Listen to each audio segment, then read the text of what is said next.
Sa video na to, i-share ko sa inyo yung 5 sikreto ko kung paano ko napalaki at naparami ng ganito yung dahon ng mga caladium ko.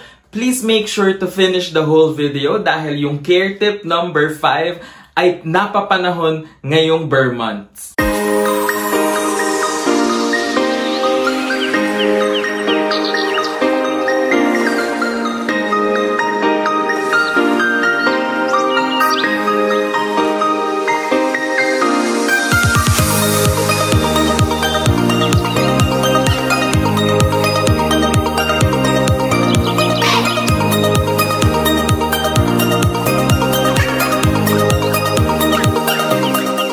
Hi guys, I'm G of lushlifestyleplants and welcome back to our official YouTube channel, Lush TV. So as promised, sa video na to, ituturo ko sa inyo kung paano paramihin at palakihin yung dahon ng mga caladium ninyo sa bahay. I'm sure marami sa mga viewers namin ang paborito talaga ang caladium dahil sino ba naman ang hindi? Tingnan nyo kung gaano kaganda yung mga design or yung mga spots na yan sa dahon niya na sobra naman talagang ang ganda, lalo na kapag nakatabi na siya sa iba pang halaman.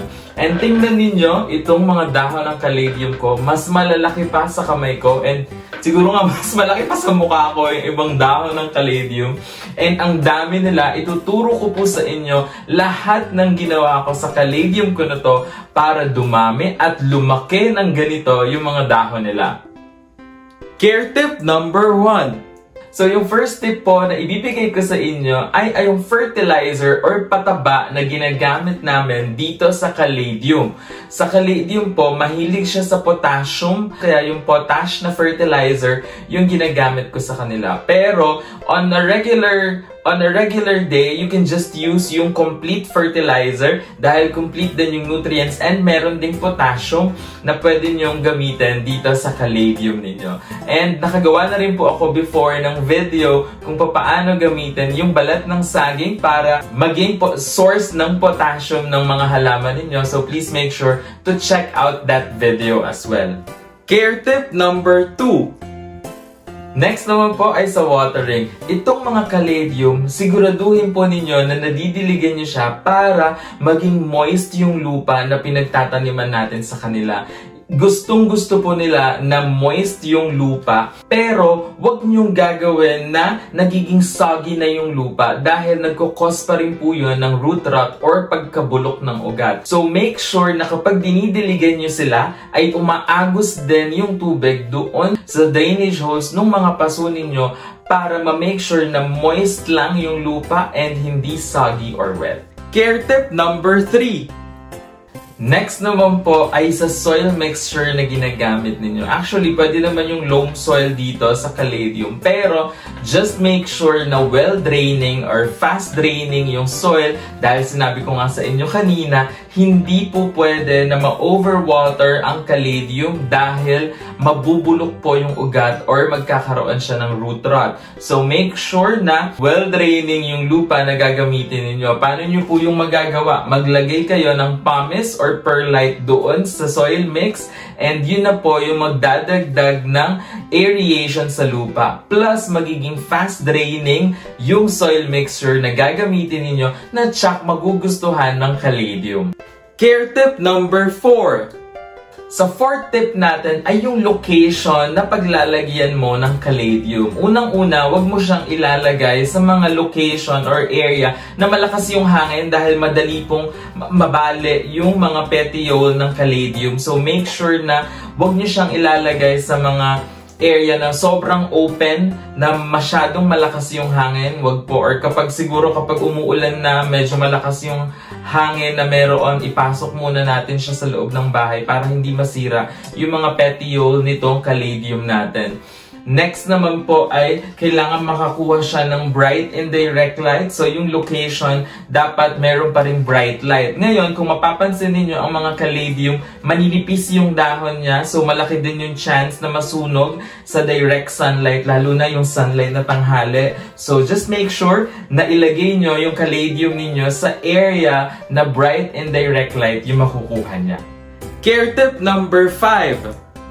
So, fifth, and sinabi ko nga sa inyo, napapanahon tong tip na to, huwag niyong ilalagay yung caladium sa malalamig na lugar dahil gusto niya na naiinitan siya and mataas yung humidity. So ngayon po, nag-uulan, malamig yung panahon tuwing bare months, ipasok nyo muna sa loob ng bahay yung caladium para hindi siya nalalamigan dahil gusto niya na mas mainit yung lugar na pinaglalagyan sa kanya. Kaya din siguro lumaki ng ganito itong caladium ko dahil dun sa area na pinaglalagyan ko sa kanya, hindi siya napupuntahan ng malamig na hangin dahil medyo may mga nakaharang na pader and nakakakuha pa rin siya ng sunlight dahil bright yung area na pinaglagyan ko sa kanya. So bago po tayo mag-Lush and Learn ngayon, batiin ko muna yung ilan sa mga subscribers natin na hindi nagsasawang suportahan yung Lush TV. Una na dyan ay si Alpha Arias.